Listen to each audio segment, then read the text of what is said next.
প্রত্যক্ষদর্শী ও fire service জানায়, গত রাত 2টার দিকে রাজধানী গুলশানের 1 নম্বরে ডিএনসিসি মার্কেটের 2য় তলা থেকে আগুনের সূত্রপাত। মুহূর্তেই আগুনের লেলিহান শিখা আশেপাশের দোকানগুলোতে ছড়িয়ে পড়ে।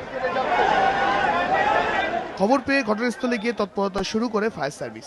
স্থানীয়দের সহায়তায় প্রথমে ফায়ার সার্ভিসের 4টি ইউনিট আগুন নিয়ন্ত্রণের কাজ শুরু করে। পরে একে একে যোগ হয় আরো 15টি ইউনিট। 5 লাখ টাকার ডলার ক্যাশ আছে, প্রায় 2 লাখ টাকা। আমার মনে করেন নতুন মাল ঢুকছে প্রায় 40 লাখ টাকার, সব শেষ। আমার এই অংশে 2টা দোকান আছে, এই অংশে একটা দোকান আছে ভাই। আমার সব শেষ হয়ে গেছে ভাই। তিল করে কিছু টাকা জমাইছিলাম, কন্টেনার আসছে মাল রিলিজ করার জন্য, সে টাকাটাও বোধহয় পুরো শেষ হয়ে গেছে। আগুনের কারণে মার্কেটটির একটি অংশ ধসে পড়ে। ব্যবসায়ীরা তাদের অভিযোগ, ফায়ার সার্ভিসের ঘটনাস্থলে পৌঁছতে দেরি এবং আগুন নেভাতে ধীরগতির কারণে ব্যাপক ক্ষতির মুখে পড়েছেন তারা। তবে আগুন নিয়ন্ত্রণের সর্বাত্মক চেষ্টা চলছে বলে জানিয়েছে ফায়ার সার্ভিস।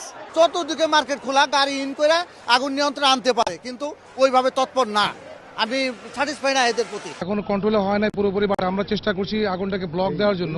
এখানে দোকানদার যারা আছে ওনাদের মালামাল সরানোর চেষ্টা করছি, বাট রিস্ক আছে ডেফিনেটলি। মার্কেটে যে ফায়ার সিস্টেম ছিল এটা কিন্তু মডার্ন ছিল না, এটা আধুনিকরণ ছিল না। এটাকে আমরা অনেকবার বলেছি মার্কেট সমিতিকে ইমপ্রুভ করার জন্য।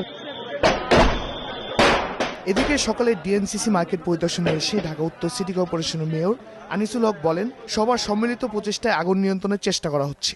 স্বাভাবিকভাবে মনে হয় যে এটা ইলেকট্রিসিটির আগুন, আর এখানে এত ফ্লেমেবল প্রোডাক্ট সবকিছুই মানে পোড়া যায়, এরকম মনে হয় এইখানে কোনো নাশকতা না থাকার পসিবিলিটি 99%।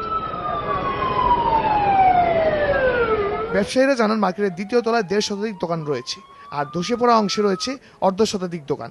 এদিকে আগুনের সূত্রপাত ও হতাহতের বিষয়ে এখন পর্যন্ত নিশ্চিতভাবে কোনো তথ্য জানাতে পারেনি ফায়ার সার্ভিস। শাহরিয়ার জামান দ্বীপ, সময় সংবাদ, ঢাকা।